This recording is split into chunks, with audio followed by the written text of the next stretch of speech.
Hi hello నమస్తే friends, నేను మీ Sai Durga. Welcome back to Sai Durga twins channel. అందరూ ఎలా ఉన్నారండి? బాగున్నారా? నేనైతే చాలా బాగున్నాను. చాలా రోజుల నుంచి అడుగుతున్నారు కదా, మీ డెలివరీ వాళ్ళగా చెప్పండి, ఏం జరిగింది, ఎట్లా జరిగింది, బేబీస్ వెయిట్ ఎంత పుట్టారు, నార్మల్ డెలివరీయా, సి సెక్షనా, లేకపోతే న్యాచురల్గానే కన్సీవ్ అయ్యారా, లేదా మెడిసిన్ యూస్ చేస్తే కన్సీవ్ అయ్యారని చాలా మంది చాలా క్వశ్చన్స్ అయితే వేశారు. అందుకని ఈ వీడియో అయితే మీకోసం నేను చేస్తున్నాను అనమాట. ఎవరైనా మన ఛానల్ని ఫస్ట్ టైం చూస్తున్నట్లయితే సబ్స్క్రైబ్ చేసుకోవడం మాత్రం మర్చిపోద్దు, పక్కనే గంట సింబల్ని యాక్టివేట్ చేసుకోండి. ఓకే ఫ్రెండ్స్, వీడియోలోకి అయితే వెళ్ళిపోదాము. నేను వీడియోలోకి వెళ్ళే ముందు నా ప్రెగ్నెన్సీ గురించి మీకు చిన్న స్టోరీ అయితే చెప్పాలి. ఎందుకంటే నాకు ఆల్రెడీ మీకు ఫస్ట్ పాప మీ అందరికీ తెలుసు. 8 ఇయర్స్ అవుతుందండి పాప పుట్టి. కానీ మళ్ళీ నేను ప్రెగ్నెన్సీ అన్నది నేను మళ్ళీ రాలేదు. చాలా మంది ప్లాన్ చేయట్లేదు అడిగారు. ప్లాన్ చేయడం కాదండి, బేబీస్ పుట్టిన 8 ఇయర్స్ వరకు మాకు మళ్ళీ పిల్లలే లేరనమాట. నేను చాలా డిసప్పాయింట్ అయిపోయాను. చాలా మంది చాలా మాటలు అన్నారు, ఒంటి గుడ్రోలు అట్లా ఇట్లా అని చాలా మంది అన్నారు. బట్ నేను అవేమీ పట్టించుకోలేదు. అనుకోకుండా మేము ఆ రోజు షిరిడి అన్నది ఒక ఫ్యామిలీ ట్రిప్ ప్లాన్ చేసాము. చక్కగా వెళ్ళొచ్చేసాము. షిరిడి దర్శనం చేసుకున్నాము. మేము బయట కూర్చున్నాము. బయట వేప చెట్టు ఉంటుంది, మీరు చూసే ఉంటారు. వేప చెట్టు దగ్గర మేము చక్కగా కూర్చున్నాం. ఆ రోజు మా చిన్నమామ ఏమన్నారంటే, సాయిబాబే వచ్చి అనిపించాడో లేదో తెలియదు, నాకేంటి అసలు ఆ రోజు మాయ కింద ఉందనమాట. ఆ సాయిబాబే వచ్చి అనిపించాడో ఏంటో నాకు అసలు ఏమీ తెలీదు. మా మావయ్య ఒకటే మాట అన్నారు, నువ్వేమీ ఫీల్ అవ్వకు, ఒక పాపే ఉందని చెప్పేసి, ఈసారి నీకు కవల పిల్లలు పుడతారు అని చెప్పేసి ఒక్కటే మాట అన్నాడు అనమాట. నేను రోజు నేను లైట్ తీసుకొని పెద్ద ఏం పట్టించుకోలేదనమాట. మేము షిరిడి నుంచి వచ్చేసాము. 20 డేస్కి నేను కన్సీవ్ అయ్యాను. నాకు కన్ఫర్మేషన్ వచ్చింది. నేను చాలా ఇన్ని కిట్లు పోగేసి ఉంచాను అనమాట. నేను ప్రతి మంత్ చెక్ చేసుకుని నాకు చిరాకు వచ్చింది. నాకు ఇంక పిల్లలు పుట్టారులే అని చెప్పేసి నేను ఇంకా పట్టించుకోవడం మానేసాను అనమాట. అట్లా జరిగింది. మేము షిరిడి వెళ్ళి వచ్చిన వెంటనే నేనైతే కన్సీవ్ అయ్యాను. నేను న్యాచురల్గానే కన్సీవ్ అయ్యాను. నేను ఎటువంటి మెడిసిన్ యూజ్ చేయలేదు. నాకు న్యాచురల్గానే కన్సీవ్ అయ్యాను. చాలా మంది అడుగుతుంది, మీకు ఆనవాయా ఏంటి అనేసి. నాకు ఏమీ ఆనవాయిదులు కానీ అటు కానీ ఇటు కానీ ఏమీ లేవండి. నేను మెడిసిన్ కూడా ఏమీ యూజ్ చేయలేదు. నేను న్యాచురల్గానే కన్సీవ్ అయ్యాను. అట్లా అనమాట. ఆ రోజు గుడికి వెళ్ళి రావడం, మంచిగా కన్సీవ్ అవ్వడం, ఆ రోజు సాయిబాబే అన్నట్టు అనిపించింది నాకు. అది వచ్చాక నేను కన్సీవ్ అయినట్టు ఆ రోజు సాయిబాబే అన్నాడు ఏంటి అనిపించింది మా మావయ్య నోటితోటి. ఒకటే మాట అన్నా, నీకు కవల పిల్లలు పుడతారు దుర్గా అని చెప్పేసి. నిజంగా నాకు తెలీదు, కన్సీవ్ అయినట్టు నాకు కవల పిల్లలు ఉన్నారని తెలీదు. నా హెల్త్ బాగుండట్లేదు అని చెప్పేసి నేను వెంటనే చెక్ చేసుకోవడం చేస్తే 2 లైన్స్ వచ్చినాయి అనమాట. దగ్గరగా నేను 20-30 కిట్లు చెక్ చేసుకున్నానండి. నాకు కన్సీవ్ అన్నది అవ్వలేదనమాట. ఒక్క గీత వచ్చి ఆగిపోయేది, ఒక్క లైను. ఈసారి మాత్రం 2 లైన్స్ వచ్చాయి. చాలా హ్యాపీగా ఫీల్ అయ్యాను. నిజంగా నా ఆనందానికి హద్దులే లేవనమాట. ఆ రోజు నిజంగా చాలా దేవుడి దేవాల నేను చాలా మంచిగా 2 పిల్లలు, కవల పిల్లలు అయితే జన్మనివ్వడం జరిగింది. నిజంగా అది పెద్ద మిరాకిలే. నిజంగా మనం ఒక్క బేబీకి ఇవ్వడమే నిజంగా అది చాలా గ్రేట్ అనమాట. మదర్, నేను 2 కిడ్స్కి జన్మనిచ్చాను ఒకేసారి. అది నేను చాలా ప్రౌడ్గా ఫీల్ అవుతున్నాను అనమాట. అట్లా అనమాట. నేను బాగాలేదనమాట, నాకు అసలు బాగాలేదు. ఏంటి ఇట్లా ఉంది, ఇంట్లో ఇట్లా ఉందని వెంటనే కన్ఫర్మ్ చేసుకున్నాను. 2 లైన్స్ వచ్చాయి. ఆ రోజు నైట్ అంతా నిజంగా ఎంత ఆనందం అంటే నిజంగా చాలా బాగా సెలబ్రేట్ చేసుకున్నాం మేమైతే. ఓకే, నెక్స్ట్ డే హాస్పిటల్కి వెళ్దాం వెంటనే అని చెప్పేసి మేము వెంటనే హాస్పిటల్కి వెళ్ళాము. మ్యామ్ అన్నారు, 1 మంతే కదా అవుతుంది, ఒక 2 వీక్స్ ఆగి మనం స్కాన్ చేయించుకోవచ్చు అని చెప్పేసి మ్యామ్ అన్నారు. ఈలోగా 2 వీక్స్ మెడిసిన్ యూస్ చేయని చెప్పేసి అన్నారనమాట. మేము 2 వీక్స్ మెడిసిన్ యూస్ చేసి స్కాన్కి వెళ్దామని అనుకున్నాము. తీరా మా వారేమో ఇవాళ సాటర్డే రేపు సండే అని చెప్పేసి డిలే చేస్తున్నారు అనమాట. అట్లా కాదులే అని చెప్పేసి నేనే అశ్రద్ధ చేయకూడదని చెప్పేసి వెంటనే బండి వేసుకుని అయితే నేనే సత్య స్కానింగ్ అయితే వెళ్ళాను. మన కాకినాడ సత్య స్కానింగ్ అందరికీ తెలిసే ఉంటుంది. అక్కడికైతే వెళ్ళాను అనమాట. మధ్యాహ్నం 12:30కి వెళ్తే నాకు స్కాన్ అయ్యేటోడికి 5:35 అలా అయ్యిందనమాట అండి. అసలు ఖాళీ అన్నది ఏమీ లేదనమాట. ఓకే, అయ్యే వరకు అలా కూర్చున్నాను. స్కాన్ చేసేటప్పుడు మ్యామ్ రియాక్షన్ చూడాలి. నీకు ట్విన్స్ ఉన్నారని చెప్పేసి మ్యామ్ అక్కడే నాకు వెంటనే చెప్పేశారనమాట. వామ్మో, నాకు ట్విన్స్ అని చెప్పేసి నాకు నిజంగా ఆనంద బాష్పాలో తెలియదు, అవి ఏడుపో తెలియదు, ఏంటో తెలీదు. నిజంగా అంత ఏడ్చేసి నేను స్కానింగ్ తీయించుకుంటూ మ్యామ్ అన్నారు, అసలు కదలొద్దు నీకు, నేను స్కాన్ చేస్తున్నాము, ఏడవద్దు అని చెప్పేసి మ్యామ్ ఒక పావుగంట సేపు నన్ను బుజ్జగించారు లోపల. ఎందుకంటే రాక వచ్చింది కదా, అందులో మళ్ళీ అందుకే డబ్బులు ధమాకా అన్నట్టు డబుల్ హ్యాపీనెస్ అనమాట ఆ రోజు. నిజంగా ఆ రోజు నేను ఎంత ఏడ్చినా, మా వారు లేరు ఆ రోజు నా పక్కన. వామ్మో, ఆ రోజు అనవసరంగా నేను ఒక్కదానే వచ్చినాను చాలా ఫీల్ అయ్యాను. వెంటనే మా వారికి కాల్ చేసి రండి అంటే వెంటనే వచ్చేసారనమాట. ఏంటి, ఎందుకు అంత తొందర, ఏమైంది, ఎందుకు నువ్వు ఒక్కదాని బండి వేసుకుని వచ్చావు అని అట్లా ఇట్లా అన్నారు. లేదు, మనకి ట్విన్స్ అంట అని చెప్పేసి నేను మా వారితో చెప్పిన వెంటనే వామ్మో, ఆ రోజు మా ఇద్దరు ఆనందాలకి హద్దే లేదనమాట. మేమిద్దరం అక్కడే కూర్చొని కాసేపు కళ్ళంటే నీళ్ళంటే వచ్చినాయి. నిజంగా అవేనేమో ఆనంద బాష్పాలు అంటే ఆ రోజు అట్లా జరిగిందనమాట. ఓకే, బేబీస్ హార్ట్ బీట్ అయితే వచ్చేసింది మంచిగా. స్కానింగ్ చేయించేసుకున్నాము, అంతా అయిపోయింది. మళ్ళీ వెంటనే డాక్టర్ గారి దగ్గరికి అయితే వెళ్ళాము. డాక్టర్ గారు ఏమన్నారంటే కంగ్రాచులేషన్స్ మీకు ట్విన్స్ అని చెప్పేసి అన్నారు. ఆ రోజు మ్యామ్ కూడా చాలా హ్యాపీ అనమాట, ఇద్దరు ట్విన్స్ అనేసి. అట్లా ఓకే, మెడిసిన్ యూజ్ రాశారు, చాలా జాగ్రత్తగా ఉండమన్నారు. బెడ్ రెస్ట్ అయితే చెప్పారనమాట మ్యామ్. ఓకే మ్యామ్ అన్నారు. థర్డ్ మంత్ స్కానింగ్ కి మళ్ళీ రండి, మెడిసిన్ యూజ్ చేసి ఇందులో ఏమైనా ఈ మధ్యలో ఏమైనా ఇష్యూస్ ఏమైనా వచ్చినా, ఇబ్బంది ఏమైనా ఉంటే నా దగ్గరికి వెంటనే రండి అని చెప్పేసి మ్యామ్ అన్నారు. మేము థర్డ్ మంత్ స్కానింగ్ వెళ్ళాము. అప్పుడైతే బేబీస్ ఇద్దరు బాగానే ఉన్నారు. బట్ ఏంటి అంటే ఇద్దరికి ఒకటే ప్లాసెంటా ఉంది అని చెప్పేసి అన్నారనమాట. అంటే ప్లాసెంటా అంటే మీకు అర్థమవుతుందా? ప్లాసెంటా అంటే మాయ అనమాట. ఇద్దరికి ఒకటే మాయ ఉంది, చాలా జాగ్రత్తగా ఉండాలి. దాంతో అది కొంచెం కిందకే ఉంది, చాలా జాగ్రత్తగా ఉండాలి. అపాషన్ అయిపోయే రిస్క్ ఎక్కువ కనిపిస్తుంది, చాలా జాగ్రత్తగా ఉండాలి. ఇది చాలా రిస్క్ ప్రెగ్నెన్సీ. ఒకరికి ఏమైనా అయిందంటే ఇంకొకరికి ఏమైనా జరగవచ్చు, ఎందుకంటే ఇద్దరికి ఒకటే ప్లాసెంటా కదా అని చెప్పేసి మ్యామ్ చాలా జాగ్రత్తలు చెప్పారు. ఓకేనని చెప్పేసి నేను చాలా జాగ్రత్త పడ్డాను అనుకోండి. చాలా ఇబ్బంది అయితే ఉంది, చాలా ఇబ్బంది ఉంది పిల్లలు ఇద్దరు వలన. అసలు నేను అయితే ఉండలేకపోయేదాన్ని, అంత ఇబ్బంది అయిపోయేది అనమాట. వామిటింగ్స్, చాలా వామిటింగ్స్, ఏం తిన్నా వామిటింగ్ అయిపోయేది. అయితే ఎక్కువ ఒక 6th మంత్ వచ్చే వరకు దాన్ని ఏంటి అంటారు, మీరేమీ కన్ఫర్మ్ చేసుకోకండి. ఎందుకంటే ఇది ప్రెగ్నెన్సీ ఒక్కటే లాస్ అంటా కదా, కొంచెం ఇబ్బంది అవ్వచ్చు, మీరు చాలా జాగ్రత్తగా ఉండాలని చెప్పేసి మ్యామ్ అన్నారు. ఓకే, దేవుడి దయ వల్ల దేవుడిచ్చింది ఎక్కడికి పోదులే అని చెప్పేసి ఏదో చిన్న నమ్మకం నాకు. నిజంగా దేవుడు అలాగే కాచాడు అనుకోండి నన్ను. 6th మంత్ ఎంటర్ అయింది. 6th మంత్ రాగానే మళ్ళీ మేము లోపల బేబీ పార్ట్స్ అన్ని ఎలా ఉన్నాయి ఏంటి అని చెప్పేసి టిఫా స్కాన్ రాస్తారు కదండి, టిఫా స్కాన్కి వెళ్ళాము. నిజానికి స్కానింగ్ లో కూడా చాలా ఇబ్బంది. ఒక బేబీకి నాకు తెలిసి ఒక బేబీకి 3000 అనుకోండి, నాకు డబల్ ఛార్జ్ చేశారనమాట. నేను అప్పటికే డౌట్ వచ్చి అడిగాను, ఎందుకంటే ఒక బేబీయే కదండి, ఒకటే పొట్ట కదండి, ఒకటే పొట్టకి మీరు ఎన్ని డబల్ తీసుకున్నారు ఏంటి అనేసి అంటే మ్యామ్ ఏమన్నారంటే, లోపల ఇద్దరు బేబీస్ కదండి, ఇద్దరు బేబీస్ వెయిట్ ఎలా ఉన్నారు, లోపల పార్ట్స్ ఎలా ఉన్నాయి, సపరేట్గా తీయాలని చెప్పేసి నాకైతే డబల్ ఛార్జ్ చేశారు. నేను మినిమం చెప్పాను గాయస్, ఎందుకంటే ఒక 3000 అయితే మనకి బేబీస్కి డబల్ ఛార్జ్ వేస్తున్నారని చెప్పేసి నేను నార్మల్గా మీకు చెప్పాను ఒక కౌంట్ ప్రకారం. అయితే అంతేం ఉండదు, ఇంకా ఎక్కువే ఉంటది.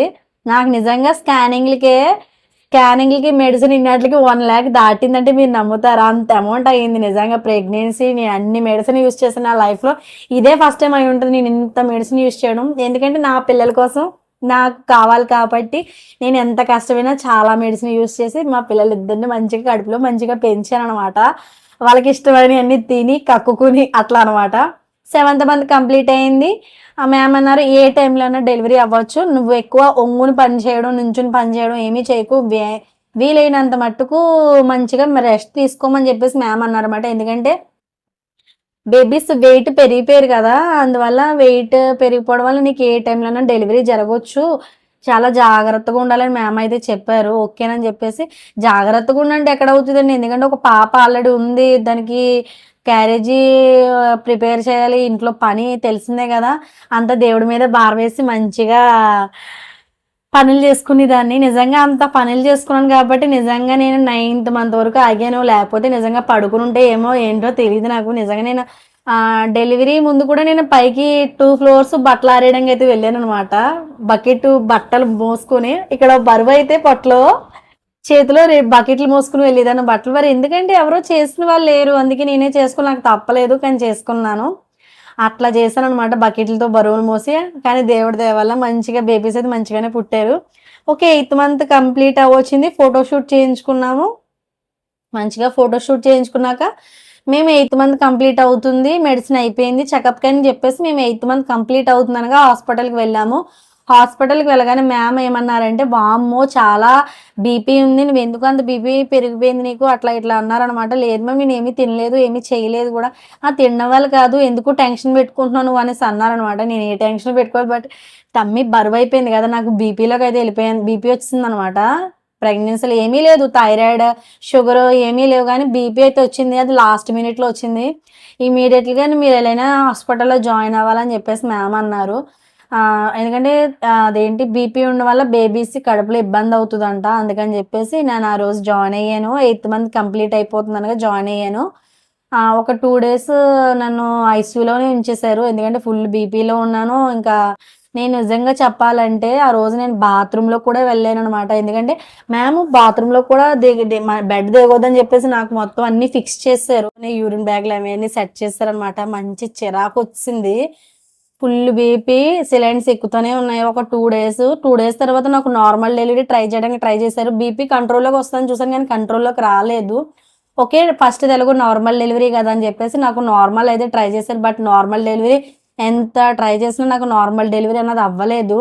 వెంటనే నాకు ఆ రోజు వెంటనే డెలివరీకి తీసుకెళ్ళిపోతామని చెప్పేసి వెంటనే సైన్‌లు చేయించుకోవడం చాలా చేశాననమాట. వెంటనే అందరి చేత సైన్‌లు చేయించేసుకోవడం అట్లా అనమాట. నిజంగా ఒక 2 డేస్ వరకు నేనేమీ తినలేదు. హాస్పిటల్‌లో నన్ను జాయిన్ అయిన 3 డేస్‌కైతే నాకు ఆపరేషన్ చేశారు. నేను 3 డేస్ వరకు ఏమీ సరిగ్గా తినేదాన్ని కాదనమాట. ఎందుకంటే నాకు ఏదో తెలీదు. ఏదో టెన్షన్. అదే బీపీలో దింపేసి నాకేంటో తెలీదు గానీ ఫుల్ టెన్షన్ అనమాట. ఎందుకంటే బేబీస్ ఎలా ఉంటారో ఏంటో తెలీదు. తమ్మీయం ఇంత అయిపోయింది గాయ్స్. నిజంగా ఇంత నడవలేకపోయేదాన్ని. అంత తమ్మీ వచ్చేసింది నాకు. అంత పొట్టనమాట. నడవలేకపోయేదాన్ని. ఎటు నడిచినా పెయినొచ్చేసిద్ది. లోపల బేబీస్ కదులుతున్నా గూడా నాకు పెయినొచ్చేసేది. అంత ఇబ్బందయిపోయేదనమాట. నిజంగా ట్విన్ ప్రెగ్నెన్సీ అంటే చాలా కష్టమండి. ఒక బేబీని మోయడం అంటేనే చూసే ఉంటారు మీరు. ఒక బేబీకి ఇంతొచ్చేస్తది. ఇద్దరు బేబీస్ ఏంటి ఇంత పొట్టొచ్చేసి అట్లా ఎట్లా నడలేకపోయేదనమాట అసల. నేను బండి మీద కూడా కూర్చోలేకపోయేదాన్ని. ఎక్కడికైనా వెళ్తే కార్‌లోనే. అట్లా ఉండేదాన్ని. బండి మీద ఎళ్ళాలంటేనే కొంచెం చాలా కష్టమైపోయేది. అట్లా ఉండేది. ఓకే. 3 డేస్ వరకు ఏమీ తినలేదనమాట. సెలైన్స్ ఎక్కుతా ఉన్నాయి. వాష్‌రూమ్‌లోకెళ్ళను కూడా లేదు. ఎందుకంటే బెడ్ మీద ఇంక అన్నీ యూరిన్ బ్యాగ్స్ అన్నీ తగిలించేశారు. నిజంగా రోజు చూడండి ఇటుపక్క నేను పిక్కేస్తాను. ఎట్లా ఉన్నానో చూడండి. ఇటుపక్క పిక్కొస్తది చూడండి. అట్లా జరిగిందనమాట ఆ రోజు. 3 డేస్ ఐసీయూలో ఉన్నాను. బ్రీత్ ఆడలేదు. ఊపిరి తీసుకోలేకపోయేదాన్ననమాట.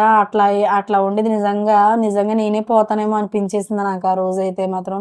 అంత కష్టమైపోయిందనమాట. నిజంగా దేవుడి దయ వల్ల నేను, ఇద్దరు బేబీస్ మంచి సేఫ్‌గా బయటపడ్డాము. ఓకే. నార్మల్ డెలివరీ ట్రై చేశారు. మెడిసిన్ ఇచ్చేసారు. పెయిన్స్ స్టార్ట్ అయినియి. రాక చాలా పెద్ద పెద్ద పెయిన్స్ అయితే వచ్చినియి. కానీ డెలివరీ అయితే అవ్వట్లేదనమాట. ఇట్లా కాదు, అట్లా కాదని చెప్పేసి ఇంకా డాక్టర్సే మాట్లాడుకొని వెంటనే ఆపరేషన్ చేసేయాలి అనేసి వెంటనే ఆపరేషన్ థియేటర్‌లోకి తీసుకెళ్ళిపోదాం అన్నట్టుగా అందరి చేత సైన్స్ అయితే తీసేసుకున్నారు. అంటే మా వారి చేత, అందరి చేత అంటే ఏమన్నా అవునా చేసినా మాకు సంబంధం లేదన్నట్టుగా సైన్‌లు చేయించేసుకున్నారనమాట. లేరని చాలా ఫీల్ అయ్యాను.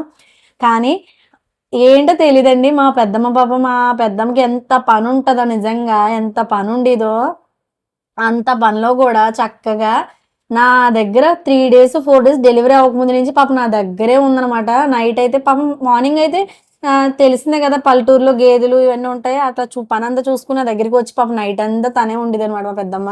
డెలివరీ టైం కూడా చక్కగా నా దగ్గరే ఉంది. ఎంతమందున్నారు మా అయితే ఎవరు ఉండరేమో అని చెప్పేసి నేను కంగారు పడ్డాను గానీ, మా అమ్మ, మా అత్తగారు ఫ్రెండ్స్, మా వారు, మా తోటికోడలు, మా పెద్దమ్మ ఇంతమంది దగ్గరగా నా దగ్గర ఆ రోజు 10 మెంబర్స్ ఉన్నారు. ఏంటి అంటే ఉత్తప్పుడు ఎవరైనా వస్తారు గాయ్స్. ఎందుకంటే మన ఫంక్షన్‌లకి ఈట్లికైనా ఎవరైనా మనకొస్తారు. మనం బాగున్నప్పుడు ఎవరైనా వచ్చేది వేరుగా అది కాదు. మనకి బాలేదు చూసారా? మనకి బాలేనప్పుడు ఎవ్వరైతే మనకి హెల్ప్ చేసి దగ్గరగా మనకు సపోర్ట్ ఇస్తారో అది కదా గైస్ మనం గుర్తుపెట్టుకోవాల్సింది. అదే అండి నాకు ఆ రోజు నేను ఎంతమందిని అడిగాను ఒక్కళ్ళు కూడా రాలేదని చెప్పేసి నేను చాలా ఫీల్ అయ్యాను. ఓకే. ఆ డెలివరీ స్టోరీ ఆ డెలివరీకి ఎలా జరిగింది ఏంటి అన్న నా జీవితకాలం నా లైఫ్ లాంగ్ నాకు నిజంగా గుర్తుండిపోతది. అట్లా జరిగిందనమాట. ఎంత ఫీల్ అయిపోయాను ఎవరు లేరే ఏంటి అని చెప్పేసి. కానీ డెలివరీ టైం మాత్రం నిజంగా నేను ఆపరేషన్ థియేటర్‌లోకి వెళ్తున్నప్పుడు నా దగ్గర మా గాయత్రి సహా అందరూ కలిపి ఒక 13 మెంబర్స్, 14 మెంబర్స్ ఉన్నారంటే అంతమందున్నారండి. కానీ నేను పిలిచిన వాళ్ళు ఒక్కళ్ళు కూడా లేరే అనేసి నాకు ఆ రోజు కొంచెం ఫీల్ అయ్యాను.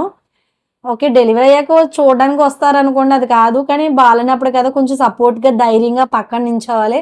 దాన్ని కొంచెం ఫీల్ అయ్యాను. ఓకే. పర్వాలేదు డెలివరీ టైంకి ఏమన్నా లేకుండా ఎళ్ళిపోయారేంటి లేరేంటి గాని.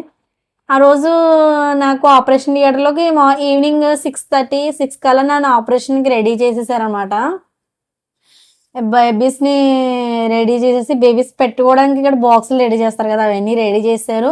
6:30 కల్లా నన్ను రెడీ చేశారు. నా డ్రెస్ చేంజ్ చేశారు. నాకొక గౌన్ తగిలిచ్చారు.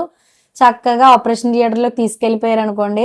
ఆ వీడియోస్ ఏమి షూట్ చేయలేదు గాయ్స్. ఎందుకంటే ఆ రోజు డెలివరీ కదా! ఇద్దరు బేబీస్ కదా! ఎట్లా ఉంటదో ఏంటని చెప్పేసి ఆ కంగారులో నాకు బాలేదు. మా వారు తీయలేదు. ఎవరు తీయలేదనమాట. అయితే డెలివరీ అయిపోయాక పిక్స్ అయితే తీసాను కానీ డెలివరీకి వెళ్తున్నా అంటే అప్పటికి నేను యూట్యూబ్ ఛానల్ స్టార్ట్ చేయలేదనమాట. అందుకని చెప్పేసి నేను వీడియో అన్నది ఏమీ షూట్ చేయలేకపోయాను. అందుకే మీకు ఇందులో షేర్ చేస్తున్నాను. అట్లా నన్ను ఆపరేషన్ థియేటర్‌లోకి 6:30, 6:15 ఆ టైంకి అట్లా తీసుకెళ్ళిపోయారు. వెంటనే నేనైతే ఎవరు పుట్టినా బేబీస్ సేఫ్‌గా మంచిగా పుట్టాలి చాలు. అబ్బాయిలా, అమ్మాయిలా అని కాదండి. ఎవరు పుట్టినా ఒకటే. అమ్మాయిలైతే స్కూల్ ఫీజులు కట్టనవసరం లేదా? అబ్బాయిలైతే స్కూల్ ఫీజులు కట్టనవసరం లేదా? చెప్పండి. అమ్మాయిలైనా తప్పుతది. అబ్బాయిలైనా తప్పదు. స్కూల్ ఫీజులు, బట్టలు అన్నీ. అయితే అమ్మాయిలకనుకోండి దాన్నేంటంటారు ఆస్తులు ఇచ్చి పెళ్లి ఆస్తులు అమ్మి పెళ్లి చేయాలి. అబ్బాయిలైతే ఆస్తులిచ్చి పెళ్లి ఆస్తులు చూపించి పెళ్లి చేయాలి. అంతే, ఇంకా అంతకు మించి అయితే ఏమీ లేదు. కొంచెం తడబడుతున్నారనుకోండి ఏమనుకోకండి. అట్లా అనమాట. అబ్బాయిలు, అమ్మాయిలని డిసప్పాయింట్ చేయకండి. చక్కగా ఆపరేషన్ థియేటర్‌లో తీసుకెళ్లారు. తీసుకెళ్ళిన మొత్తం ఇనీషియా అవన్నీ ఇచ్చేశారు. చక్కగా పడుకోబెట్టేశారు. వితిన్ సెకండ్స్‌లో కట్ చేసేయడం, బేబీని బయటికి తీసేయడం మొత్తం అన్నీ నాకు తెలిసింది గైస్. ఎందుకంటే ఏదో కప్పాలనే పేరుకైతే కొంచెం చిన్న క్లాత్ అయితే నా కంటికి వేశారు కానీ అదైతే గట్టిగా ఏమీ వేయలేదు. నాకు మొత్తం కనబడుతున్నాయి. కానీ అయితే బేబీస్‌ని కట్ చేసి ఇలా బయటికి తీస్తుంటే మాత్రం అదో రకమైన కడుపులో తిప్పేసి వామిటింగ్ అయిపోయినట్టు అనిపించింది. ఇద్దరు బేబీస్‌ని తీసేసి ఇలా కట్ చేసి మొత్తం చాలా బ్లీడింగ్ అలా కనిపించి మా ఆయన్ని చూస్తే నాకు ఇప్పటికే బీపీ ఇంకా పెరిగిపోయిందంటే నేనే పోతానని చెప్పేసి అన్నారనమాట. నిజంగా ఆపరేషన్ థియేటర్‌లో తీసుకెళ్ళేటప్పుడు మా వారైతే అందరితో వీడియోస్ తీయించేసుకున్నారు. ఎందుకంటే బేబీస్ వెయిట్ అయితే మంచిగానే ఉన్నారు. బీపీ ఉండడం వల్ల పేషెంట్‌ని చెప్పలేము. బేబీస్ అయితే సేఫ్‌గానే తీసి చెప్తాము. అదే మీ వైఫ్ అయితే కొంచెం టెన్షనే మరి మాకు. ఎందుకంటే బీపీ ఉంది కదా! ఏ టైంలోనైనా హార్ట్ బీట్ పెరగొచ్చు, పల్స్ రేట్ పడిపోవచ్చు. ఇలా చెదని బోలెడు చెప్పారంటండి. బోలెడు టెన్షన్ పెట్టేసారంటే అవేమీ పట్టించుకోకండి. దేవుడి మీద అంతా మంచిగా భారమేసి దేవుడినే తలుచుకుంటూ మంచిగా ఆహ్, నేనైతే మంచిగా దేవుడినే తలుచుకుంటూ ఆపరేషన్ థియేటర్‌లోకి వెళ్ళాను. చక్కగా ఆపరేషన్ చేశారు. బేబీస్‌ని చక్కగా బయటికి తీసేశారు. చాలా హ్యాపీ అనమాట. నిజంగా చాలా చాలా హ్యాపీ. బయటికి తీసిన వెంటనే నిజంగా నా కళ్ళల్లోంచి నీళ్ళు మామూలుగా రాలేదండి. వాళ్ళిద్దరిని చూడగానే. ఇట్లా ఇలా తీసుకొచ్చి నా చేతికి ఇట్లా నా నా గుండెల మీదైతే పడుకోబెట్టారనమాట బేబీస్‌ని. అది నిజంగా ఆళ్ళు చూసిన వెంటనే నాకు నిజంగా కళ్ళల్లోంచి నీళ్ళు తిరిగేసాయనమాట. ఎందుకంటే వామ్మో! వీళ్ళిద్దరు నా పిల్లలేనా? నా కడుపులో నుంచి వచ్చారా? వీళ్ళిద్దరు ఎట్లా పడుకున్నార్రా లోపల? ఎట్లా ఉన్నార్రా దేవుడా! అని చెప్పేసి నిజంగా ఆనంద బాష్పాలనమాట. బయట వాళ్ళకి ఎలా ఉందో నాకు తెలీదు. అమ్మాయిలు పుట్టేసారా అని చెప్పేసి చాలామంది అనుకోవచ్చు. కానీ ఆ రోజు మాత్రం నిజంగా చాలా హ్యాపీ. నేనైతే బేబీస్‌ని తీసేశారు. బేబీస్‌ని వెంటనే పైన పిల్లల డాక్టర్ గారు ఉంటారు కదా! బాక్స్‌లో ఆయన దగ్గరికైతే తీసుకెళ్ళిపోయారనమాట. ఎందుకంటే బేబీస్ వెయిట్ వచ్చేసి 2.5 పుట్టారనమాట. బేబీస్ ఇద్దరు కలిసి 5 కేజీలు పుట్టారనమాట అండి. ఇద్దరు 5 కేజీలు పుట్టారు. మళ్ళీ ప్లాసెంటా ఒక 1 కేజీ ఉంటదనుకోండి. 6 కేజీస్ మళ్ళీ వాటర్ ఉంటది. చాలా వెయిట్ అనమాట. ఇంత తమ్మీ వచ్చేసిందంటే మీరు నమ్మరు. నిజంగా నా బొగ్గులు కూడా ఇంతెంత ఉబ్బిపోయినాయి గాయ్స్. కావాలితే ఆహ్, నేను మీకు పిక్స్ పక్కన షేర్ చేస్తాను. కావాలితే చూడండి. అట్లా అయిపోయాననమాట నేనైతే ఫుల్‌గా లావయిపోయి. నిజంగా అంత లావయిపోయాను నేనైతే. నిజంగా 100+ అయిపోయాననమాట. అన్ని కేజీస్ పెరిగిపోయాను. ఎందుకంటే బేబీస్ వెయిట్ లోపల డస్ట్, ప్లాసెంటా వెయిట్ ఇయన్నీ చాలా ఉంటాయి కదా! అంత వెయిట్ పెరిగిపోయాననమాట. ఓకే. దేవుడి దయ వల్ల అంతా మంచే జరిగిందనుకోవాలి. ఇంతకీ చక్కగా బేబీస్‌ని తీసేశారు. పైకి తీసుకెళ్ళిపోయారు. నాకు ఆపరేషన్ చేశారు. మంచిగా కుట్లేసేశారు. అంతా క్లీనప్ అయిపోయింది. వెంటనే రూమ్‌కైతే షిఫ్ట్ చేయలేదండి. ఎందుకంటే నాకు బీపీ కంట్రోల్‌లో అవ్వలేదనమాట. నేను మళ్ళీ ఒక 2 డేస్ నేను మళ్ళీ ఐసీయూలోనే షిఫ్ట్ చేశారు నన్ను. వెంటనే ఆపరేషన్ థియేటర్‌లోంచి మళ్ళీ ఐసీయూలోకి షిఫ్ట్ చేశారనమాట. ఎవరు చూడడానికి రాకూడదు. మీకు తెలిసిందే గదా! ఐసీయూలోకి ఎవరిని షిఫ్ట్ చేయరని అదే లోపలికి అలౌ చేయరని తెలిసేసి, నన్ను ఐసీయూలోకి షిఫ్ట్ చేయగానే నేను ఎవరినైతే అమ్మ లేకపోతే మా హస్బెండ్ ఎవరో ఒకళ్ళే అనమాట ఐసీయూలోకి నా దగ్గర ఉండాలనుకుంటే గనక. నిజానికి అలా ఐసీయూలోకి షిఫ్ట్ చేశారండి ఆ రోజు నైట్. వెయిట్ బేబీస్ వెయిట్ అయితే 2.5 పుట్టారు. నా ఆపరేషన్ టైమ్ అయితే 7:30 ఆ టైంకైతే నా ఆపరేషన్ చేసి బేబీస్‌నైతే బయటికి తీసేశారు. ఓకే. 9 అవుతుంది. వెంటనే నాకు మత్తు అక్కడే సగం ఆల్మోస్ట్ కుట్లు వేస్తుండగానే నాకు మత్తు అప్పుడు తక్కువిస్తున్నారంటండి. వెంటనే నాకు మత్తు వదిలిపోయిందనమాట. కుట్లు వేస్తుండగా వామ్మో! పెయిన్ వస్తుంది అని కాళ్ళు లేపేస్తున్నాననమాట. అసలు కాళ్ళు ఏమీ లేవదండి. ఆపరేషన్ చేసినప్పుడు మనకి ఇంజెక్షన్ ఇస్తారు కదా వెన్నుపూసకి. దానివల్ల మన బాడీ ఏమి పని చేయదనమాట. అప్పటి వరకు నాకేమీ పని చేయలేదు. కానీ ఆపరేషన్ అంతా అయిపోయింది. లాస్ట్‌లో కుట్లేస్తున్నారనగా మాత్రం వామ్మో! పెయిన్ స్టార్ట్ అయిపోయిందనమాట. కుట్లేస్తుంటే నాకు తెలిసిపోతుంది నిజంగా. అంత పెయినొచ్చేసిందనమాట. వెంటనే నేను కాళ్ళు లేపేత్తుంటే, లేదమ్మా నీకు వెంటనే వాళ్ళు మాట్లాడుకుంటున్నారు. వామ్మో! ఇదేంటి మత్తు అప్పుడే వదిలిపోయిందా ఈ అమ్మాయికి అని చెప్పేసి వెంటనే కుట్లేసేయడం, వెంటనే షిఫ్ట్ చేసేయడం జరిగింది. ఇంజెక్షన్స్ ఇచ్చారనమాట పెయిన్ కిల్లర్. నిజానికి సెకండ్ డే లేపారండి. ఆపరేషన్ తగ్గింది. ఆ రోజు నైట్ కొంచెం రెస్ట్ తీసుకున్నాను. పిల్లలైతే నా దగ్గరికైతే ఏమీ రాలేదనమాట. నిజానికి 2 డేస్, 3 డేస్ బాక్స్‌లోనే ఉన్నారు. 3 డేస్ అయ్యాక నాకు మాత్రం పిల్లలిద్దరిని ఇచ్చేసారనమాట. మామూలుగా అయితే ఏం పెట్టవసరం లేదంట. అంటే చెక్ చేశారనమాట. ఒక 2 డేస్ బాక్స్‌లో ఉంటే మంచిదని చెప్పేసి మా మా పిల్లల డాక్టర్ గారు చెక్ చేసి మాకైతే ఇచ్చారు. కానీ బేబీస్ ఇద్దరు మంచిగానే ఉన్నారు. ఏ ఫాల్టు లేదు. మంచిగా పెరిగారు కడుపులోని అనేసి ఏంటంటే క్రెడిట్ మొత్తం మ్యామ్‌కి ఇవ్వాలండి. ఎందుకంటే ట్విన్స్ కదా! మంచిగా పిల్లలు ఎదగడం కోసం నాకు మంచి ఫుడ్డు ఎట్లా తినాలి, ఏం తినాలి అని చెప్పేసి మ్యామ్ చెప్పడం. దానికి తోడు గ్రోత్‌కి మంచిగా ఇంజెక్షన్‌లు గూడా చేయడం మంచిగా చూసారనమాట.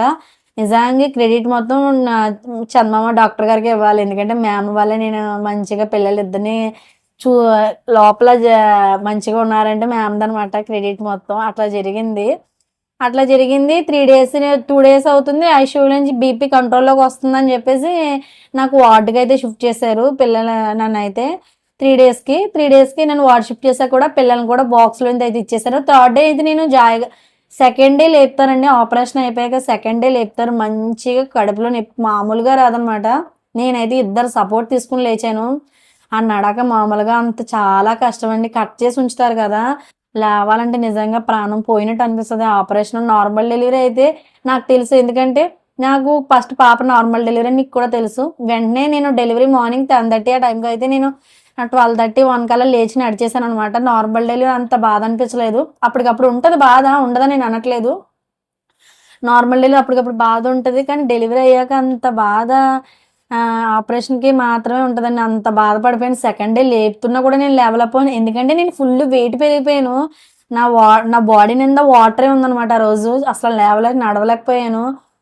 అట్లా నడుచుకుంటా ఉన్నాననుకోండి. థర్డ్ డే మాత్రం కొంచెం ఫ్రీగా ఒక 2, 3 అడుగులు కొంచెం ఫాస్ట్‌గా ఎయగలిగాననమాట. థర్డ్ డేనేమో బేబీస్‌ని బాక్స్‌లో ఉన్నారు కదా! ఇచ్చేస్తామన్నారు. కానీ పాలిద్దామని చెప్పేసి అయితే నేను థర్డ్ డే అయితే వెళ్ళాను. ఈ 3 డేస్ వాళ్ళకి పాలైతే ఏమీ లేవండి. ఎందుకంటే నాకు ఫుడ్ ఏం పెట్టరు కదా! నేను పాలైతే ఏమి ఇవ్వలేదు పిల్లలకి. మా సారయితే ఫార్ములా మిల్కే ఇచ్చారనమాట. బాటిల్ రాసారు. ఆ బాటిల్ పాలే ఫార్ములా మిల్క్ అయితే ఇచ్చాము. థర్డ్ డే నుంచయితే చక్కగా నేనైతే పాలివ్వడం అని చెప్పేసి నేనైతే బాక్స్‌లో పెట్టారు కదా! అక్కడికైతే వెళ్ళాననమాట పిల్లల దగ్గరికి. చక్కగా ఫీడ్ ఇచ్చాను. ఒక 1 ½ అవర్ వాళ్ళ దగ్గరే కూర్చున్నాననమాట పిల్లల్ని చూసుకుంటూ. ఎందుకంటే నేను 2 డేస్ వరకు డెలివరీ అయిన 2 డేస్ వరకు నేను ఫోటోలో చూడటమే గానీ, పిల్లల దగ్గరికి నడుచుకొని వెళ్ళలేను. అలాగని చెప్పేసి పిల్లల్ని పంపించరు కదా! 2 డేస్ వరకు అంత ఇబ్బందయిపోయిందనమాట. పిల్లల్ని చూడలేదు. థర్డ్ డే మాత్రం చూసుకున్నాననమాట నా కళ్ళారా. బాక్స్‌లోకెళ్ళి పాలిచ్చేసి ఒక 1 ½ అవర్, 2 అవర్స్ అక్కడే కూర్చొని మెల్లిగా నడుచుకుంటూ అయితే వార్డ్‌లోకొచ్చేసాను. ఆ థర్డ్ డే ఉంచారు. ఫోర్త్ డే మార్నింగ్ అయితే నా పిల్లలు నాకైతే నా దగ్గరికైతే ఇచ్చేసారండి. ఈ 3 డేస్ నేను మనకు బెడ్ ఎంత ఇస్తారండి? ఇంతే కదా ఇస్తారు మనకు బెడ్డు. ఆ బెడ్‌లోనే నేను చక్కగా పడుకునేదాన్ని. పిల్లలొచ్చాక పిల్లలు పక్క పక్కన వేయడం వల్ల బెడ్ అంతా వాళ్ళకే సరిపోయేది. అట్లా అనమాట. నేను కావాలితే చూడండి ఎలా పడుకోబెట్టానో పిక్స్ అన్నది ఇక్కడ క్లియర్‌గా ఇస్తాను. చూస్తున్నారు కదా! ఇక్కడ క్లియర్‌గా ఇస్తాను. ఇదిగోండి ఇట్లా ఉంటదనమాట. బేబీస్ ఇద్దరు ఇలా పడుకునేవారు పక్క పక్కన. నాకు మాత్రం పడుకోవడానికి ఉండేది కాదు. నేను కొంచెం కాళ్ళ దగ్గర అలా అడ్జస్ట్ అయిపోయేదాన్ని. అమ్మేమో కొంచెం కింద అడ్జస్ట్ అలా పక్క బెడ్ అని ఖాళీగా ఉంటే అక్కడ అడ్జస్ట్ అయ్యేది అమ్మ. అట్లా అనమాట. చాలా ఇబ్బందయిపోయాము. నా డెలివరీ అయితే అట్లా జరిగింది. నేనింకా షార్ట్‌కట్‌లో చెప్పాను. నిజానికి 3 మంత్స్ నాకు మూడు తొమ్ ఈ ఈ 9 మంత్స్ నిజంగా నాకు 9 సంవత్సరాలా గడిచిందనమాట. నిజానికి తెలిసిందే కదండీ! ప్రెగ్నెన్సీలో ఉన్నప్పుడు డేస్ గడవని చెప్పేసి. ఇప్పుడు డెలివరీ అయ్యాక కూడా మామూలుగా ఉండట్లేదు. వామ్మో! చూస్తున్నారు కదా మీరు షార్ట్స్, లాంగ్ వీడియోస్ చూస్తా ఉన్నాను మా పిల్లలే మామూలుగా నేను జాయిన్ అయిన 3 డేస్‌కైతే నాకు ఆపరేషన్ అనేది చేశారు. మళ్ళీ ఆపరేషన్ చేసిన నా ఫోర్త్ డేనైతే బేబీస్‌నైతే నా చేతికి ఇచ్చేసారు. అలా 7 డేస్ అయిపోయింది. ఎయిత్ డే నాకు ఆపరేషన్ అయిన ఎయిత్ డే మాత్రం కుట్లు క్లీన్ చేసేసి కుట్లు ఇప్పలేసేసి బ్యాండేజ్ రిమూవ్ చేసేసి కొత్త బ్యాండేజ్ వేసేసి మంచిగా ఈసారి స్నానం చేయొచ్చు, చక్కగా ఫ్రెష్ అవ్వచ్చు, ఇబ్బంది ఏం లేదు అని చెప్పేసి మ్యామ్ అన్నారనమాట. ఆ 8th డే మాత్రం నాకు కుట్లు ఇప్పేసి చక్కగా పిల్లలతో పాటు డిశ్చార్జ్ చేసేసారు. ఇంటికైతే వచ్చేసామాట. నేనైతే 2 వారాలు ఉండిపోయానండి హాస్పిటల్లో. ఎందుకంటే 4 డేస్కి ఆపరేషన్ చేశారు. ఆపరేషన్ 8th డే 9th డేనో నన్ను హాస్పిటల్ నుంచి అయితే పంపించారనమాట. ఎందుకంటే క్లియర్ చేసేసారు మొత్తం. కుట్లు ఇప్పడం, మంచిగా రిమూవ్ చేయడం, బ్యాండేజ్ చేయడం ఇవన్నీ క్లియర్ చేసేసరికి నన్ను హాస్పిటల్ నుంచి అయితే పంపించారనమాట. అట్లా జరిగిందండి. ఇంటికి రాగానే తెలిసిందే కదా ఇద్దరు పిల్లలతో ఎంత పని ఉంటుందో ఏంటి అని. 11th డే అయితే పురుడు స్నానం, అట్లా 21th డే ఏమో మళ్ళీ ఇంకో పురుడు స్నానం ఏదో అంటారు కదా, అలా జరుపుకుంటూ వచ్చింది. చాలా వీడియో అయితే చాలా లాంగ్ అయిపోయింది. అట్లా జరిగిందండి నా డెలివరీ స్టోరీ అయితే. బేబీస్ అయితే మంచిగా పుట్టారు. నిజానికి నాది నార్మల్ డెలివరీ కాదండి, ఆపరేషనే. బేబీస్ వెయిట్ వచ్చేసి 2 ఇద్దరు కలిపి 5 కేజీలు పుట్టారనమాట. నేను ఎటువంటి మెడిసిన్ యూజ్ చేయలేదు. నేను న్యాచురల్గానే కన్సీవ్ అయ్యాను. మీకు ఆల్రెడీ ఫస్టే చెప్పాను కదా, నేను న్యాచురల్గానే కన్సీవ్ అయ్యాను దేవుడి దయ వల్ల. ఇద్దరికి ఒకటే ప్లాసెంటా అవ్వడం వల్ల కొంచెం ఇబ్బంది. ఎందుకంటే ఒక బేబీకి ఏమైనా వచ్చింది అనుకోండి, జ్వరం, దగ్గు ఇవన్నీ, ఇంకో బేబీకి వచ్చేస్తుంది అనమాట వెంటనే. ఒక బేబీ టాయిలెట్కి వెళ్ళినా, ఇంకో బేబీ టాయిలెట్కి వెళ్ళినా, బాత్రూమ్కి వెళ్తే ఇంకో బేబీ వెళ్ళినా, అట్లా జరుగుతుంది అనమాట మా ట్విన్స్ అయితే. మరి ఏం చేస్తాం, దేవుడు ఇచ్చిన పిల్లలు కదా. నేను ఇన్ని రోజులు ఇన్ని సంవత్సరాలు బాధపడినందుకు దేవుడు నాకు 1+1 ఆఫర్ అయితే ఇచ్చాడు. Thanks God. థ్యాంక్స్ టు మన సబ్స్క్రైబర్స్, చాలా బాగా రిసీవ్ చేసుకున్నారు. Thanks to support. నన్ను మంచిగా సపోర్ట్ చేస్తున్న మీ అందరికీ చాలా చాలా థ్యాంక్స్ అండి. ఎవరైనా వీడియోని ఫస్ట్ టైం చూస్తున్నట్లయితే సబ్స్క్రైబ్ చేసుకోవడం మాత్రం మర్చిపోద్దు. Like, share, subscribe to my channel. Thanks for watching. Bye guys.